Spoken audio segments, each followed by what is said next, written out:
Hello everybody, I am back with the video from Heat 3 of the 2022 CKNA Grand Nationals. This is the 6th Grand Nationals.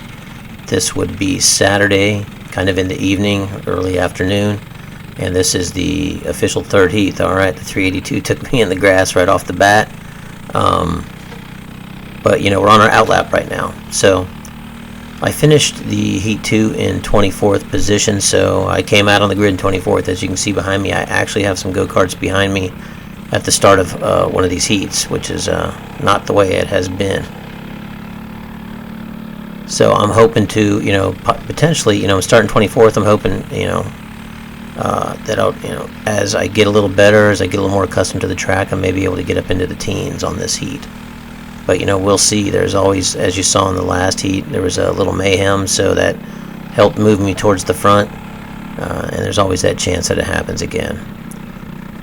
So, again, as we're gridding up, I haven't had it, you know, after my first two position penalty for getting my wheels out outside the tram lines, I paid a lot of attention to that. Now, the 13 right there on the left, right in front of me, he's one of the guys I pitted with, him and his brother.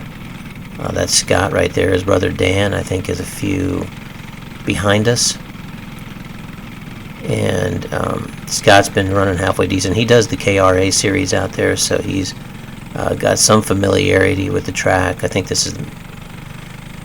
he did this whole season, but years prior, I think he just did a few races here and there. So he's starting to get tuned in, you know, halfway decent here with Newcastle Motorsports Park. So we're coming down, as I mentioned in my last video, the 121 was pretty fast. He was still a decent amount faster than me, and he was able to move up in the crowd after his, I think, bad luck in Heat 1. Heat 2 went pretty well for him, so he's starting in 22nd, and I'm in 24th. But we get going, a little bit of a gap, not a big deal. I get past my buddy right there in the 13, and I don't really have much for people next to me. So we get going. I'm in the line here. Kind of I haven't been too close to these lines here at the beginning. Always been towards the back end of it, so I'm kind of, you know, I've got about, I don't know, about 12, 13 carts behind me, if not a little bit more. And, you know, I'm just trying to hang with these cats right now. I'm trying to look ahead a little bit to make sure nobody wipes out up in front of me. And if they, you know, that way if they do, I have at least an idea of, you know, do I need to go left, do I need to go right, do I need to slam on the brakes? But the bad thing about doing that is you do kind of tend to leave yourself some gaps because you're not really focused on the cart in front of you and sticking with it. Now we got the 121 making that move on the inside right down there, and I've closed back up on the 20. My cart was feeling pretty strong. You know, I had the gearing a little bit low. Now I totally jacked that turn up. Like I said, that's my trouble spot. Puts a nice little gap between me and I think it's the 20 right in front of me. The 13 is right on me, and you know, it doesn't take much, and boom, you've got like a 10, 15 cart gap in front of you. But I was able to go pretty flat out through these, although the 13 came up alongside me and got under me.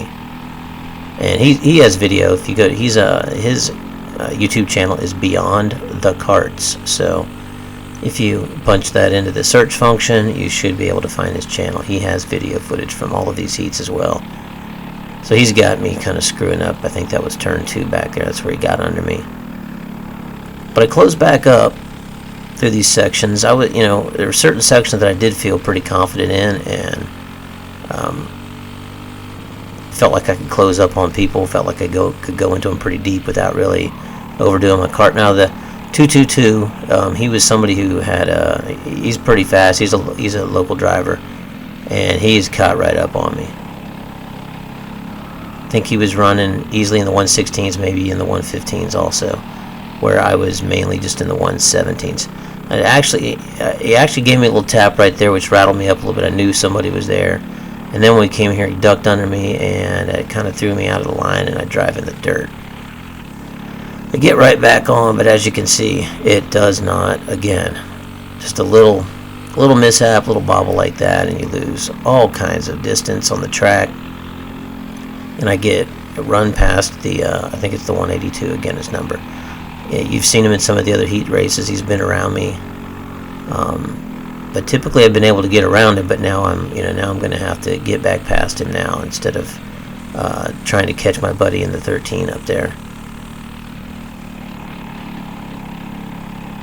And I don't have a rearview mirror on my go-kart, but I do have a line of dudes behind me. 78, he'd been having some issues on some of the earlier heats, and he's again another person who does the KRA series there at Newcastle, and so he's coming up, and I think not too far behind him, right there in the it's a Margay with the black front bumper, number 16. He's another guy. He actually races at the club I race at, the OVKA, on occasion, and just in the general Cincinnati area. So I've raced with him many times, and I would say 100% of the times, unless his cart blows up or he has a crash, he smashes me. So, and I knew he was back there, so I was pretty sure that he was coming through at some stage of the game, because he did have like top 10, top 5 speed at times over the weekend. He just had a mishap in Heat 2 that put him in the back. Busted up his hand a little bit, so he was dealing with some issues, but as you can see, he's cutting through the crowd. Now, I was doing an okay job of catching the 182 and keeping some distance on the 16 and the 78, but again, I'm gonna oh wait, not the 180, the 382. So I get a good run right here, and I'm going to try, maybe it's the next lap. We'll find out here in a second. No, it's this lap right here. So I try to go on the inside right here. He does actually give me a little bit of room. At the time, it didn't seem like much. But screwing up that corner, boom, the 16 gets right around me. Here comes the 78. He's able, I think he touched me a little bit there. It doesn't really do much. He goes under. Now I get a great run coming around here. I give him a little bump. And going around here, I accidentally bump him, and that just sent him. It surprised me. I didn't think that was going to happen. I was just trying to stay as close to him as I could, because when you watch the other races, the top guys are pretty much staying nose to tail, and they're bumping all the way around. And I had been jostled a few other times just by some of the other guys. So I was trying to stay as close to him as I could, and he actually has, the 78 has video up from the same thing with him passing me and going around me. And I think the difference that we had a little bit is just listening. There's some times when I go around that turn right there where I don't have to lift off the gas, and I think he was blipping the gas a little bit right there, and I didn't know that was about to happen. I was just trying to stay tight on him, so he might have blipped it a little, and I was full throttle down, or just I don't know. I know that I went around it many times without even lifting. And we bumped, and that's kind of what happens. Like I said, it startled me. I didn't think I tapped him that hard, but it did. It didn't go. I don't think he went completely around, but it knocked him sideways enough that his tires dug in, and he shot up in the grass, and it messed him up. So I felt bad about that. I'd been talking to the guy prior to, and nice guy, and I just didn't think that was going to happen. So I talked to him afterwards, though, and he wasn't too upset about it. But in this race, we're getting a little bit towards the end. I ended up again running some laps in the 117, the mid 117s, and they were pretty much my last 3 laps. I started, my cart just really kind of felt like it was sticking good, and I started just trying to hit these corners a little bit harder and letting my cart, letting the tires do their job and, take me around the corner. It's kind of essential to hit that last left turn there on turn 5. If you hit it nice and tight on that curb, you really can blast on through it. So as you can see, I'm closing in somewhat rapidly with the 382 now. And when I looked at the times afterwards, his fastest time was in the 118. So if I wasn't right behind him and I could get up to him, my times were a little bit faster. But if I was behind him, then I would kind of be relegated to 1 minute and 18-second laps as well, because you can't go any faster than the guy that's in front of you until you get around him. So I get some good runs through here for a change, and again I keep closing this distance, and I knew that I could go through these next 4 turns without lifting and without getting too squirrely. So, you know, I could tell I was closing up on him right here. He knows I'm back there probably, and he goes around this corner and kind of takes a little wide, gets a little blip there at the end of it, and I'm able to just keep on trucking. I duck under and, you know, turn in early on this curb right here, and, you know, make the pass pretty clean, and he's not able to cross me over or anything like that. And I think we're on the second to the last lap too, so we'll be coming around to the first. I got a little bit confused with how the flag man was waving it just a little bit, where I thought that there were a couple of heats where I thought I got the white flag twice. But I learned the lesson the hard way back at G&J Kartway in Camden, Ohio, as you race to the checker, because we had a race out there where the flags got a little bit screwed up. We got the white flag, and we came through and drove through another white flag, and some people let off the gas. And we ended up doing one more lap, you know, and then finally came back around to the checkers. I mean, and I'm one of the ones that let off the gas. Now, fortunately, nobody went around me. I got back into it and went back around.